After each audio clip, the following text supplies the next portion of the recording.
get started, let's refresh our memories as to what repartition is. According to Nkechi Taifa, who was a speaker in the 40 Acres Original Promise, she views repartitions as what is owed for human rights abuses, usually in the aftermath of war or other gross injustices, such as enslavement, but also to the descendants of those who are adversely impacted. Nkechi believes we should pay the legacies of those ancestors who were enslaved in today's age. Do you believe the U.S. should add a new tax to U.S. citizens that would go towards paying legacies today as repartitions? I do think that there should be some sorts of statements or monuments to kind of represent the past history that we have and something to show that we are trying to progressively move forward.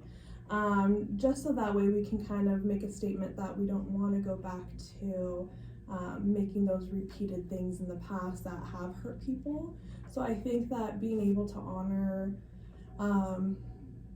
the steps that we're taking to move forward, I feel like would be nice. It's not gonna fix everything, obviously, but I think it's a step forward to kind of show where we stand as a whole in society or in America in general. But being able to just kind of make a statement saying that we're all together and we're in support of, I feel like should be something that we should just want to do. It's really good. Do you think money, paying that back in money is better, or do you think honoring it in different ways?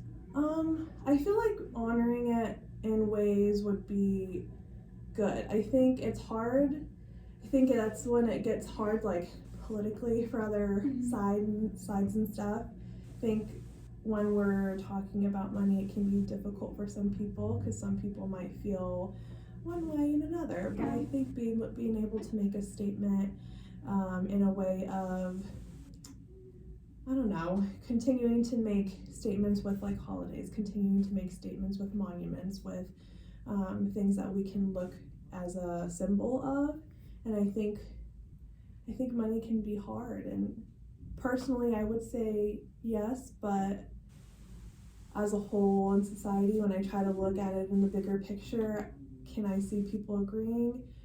No, which is really sad because I would be in support of, but I think to try to find a middle ground, I think finding something that could represent or putting money forth to celebrations and recognizing people, I think is what we can find as a middle ground. But personally, I would say, yeah, it seems kind of fair. Yeah. And do you think that repartition should be paid towards all oppressed minority groups, like Hispanics, Asian immigrants, or just Blacks?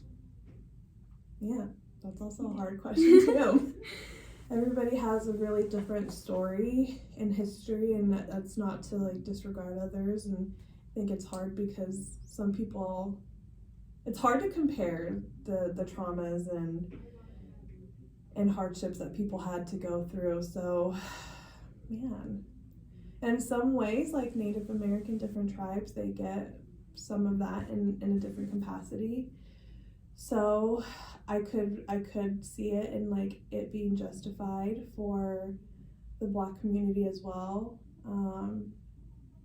But then, other groups are gonna feel a certain way too, and you don't want to exclude them either. So I could see it being something that if we could find it an equal balance, that would be great. I feel like I say yes, but also it's hard to find an equal balance and make it equitable for all. So it'd probably be very unjust and unfair to acknowledge one minority. Yeah. I mean, that'd also kind of go back to discrimination a little bit. Yeah. Woke. Okay. Yeah. For sure. Okay. Our next question is, Nkechi also addresses a new question in a separate podcast, 14 Trillion and No Mules. A speaker asked Nkechi, should a wealthy African American still be eligible to receive repartitions if they are part of the elite class? Do you think any African American should be eligible for repartitions or only certain job classes? I feel like everyone should. I mean, regardless of if they're a part of elite class or not, they still have this history that they had to overcome. And so just kind of saying look, you made it, I think that starts to diminish all the hardships that they've worked through to get there. So I think regardless of the class that they're in now, I mean, they still had to fight through all the barriers and things that would have stopped them before. So yeah, I feel like include them all, regardless if you're in this class or not, they still had to fight to get there. Yeah. Do you think like it'd be better than to like pay the reparations, considering like some might see it unfair, like, well, why is a wealthy person getting money when they already have it? And like organizations like a BLM movement or like a Black owned business, instead of giving that money to like families directly. Yeah, I mean, I'm all support for like Black owned businesses in the BLM movement. I feel like in that sense I can see that being way more like equitable for all. And I feel like maybe going back to like the original question, that kind of seems more fitting than maybe just individual people, so that way it makes a statement that we support and stand by them, and then also the movement also shows that they're not just there for themselves, they're there for everyone who's not being seen and represented. So I mean, if I can switch my answer, I would say that. That's totally okay. Yeah. Okay. Now looking at a new podcast featuring Adolph Reed, who speaks about the Jim Crow era. In case you don't know, the Jim Crow era was an era where African Americans were restricted to use any facilities and exercise any rights they had. So this was like Martin Luther King times. Do you think there are ways in today's age where African Americans or any minority can't exercise their full rights? And if so, what are changes that can be made to fix it? Yeah, I mean, I definitely still feel like that's pretty relevant in today's society. While we do have freedom of speech, I think that not everybody gets the idea of what like these movements mean or what they stand for, and trying to be more inclusive, I think people might feel like they're being excluded just because there's maybe not as much awareness as to what they stand for.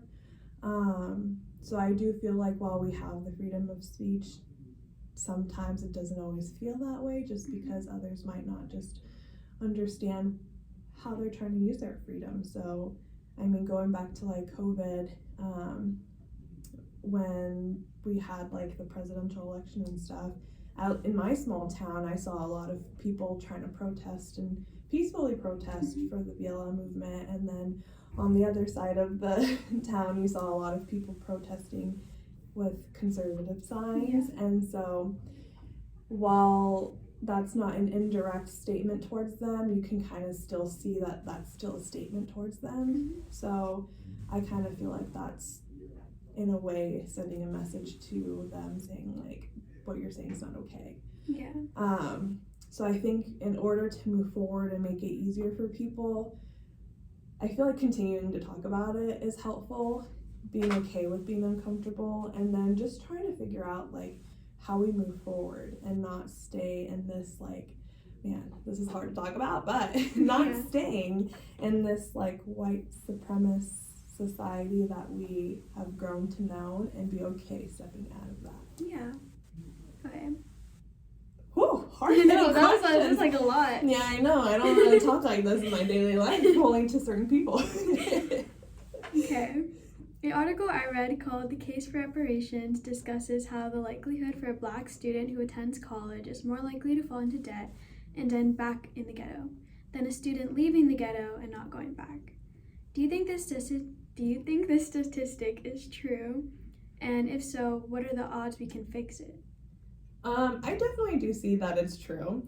Only because those who grew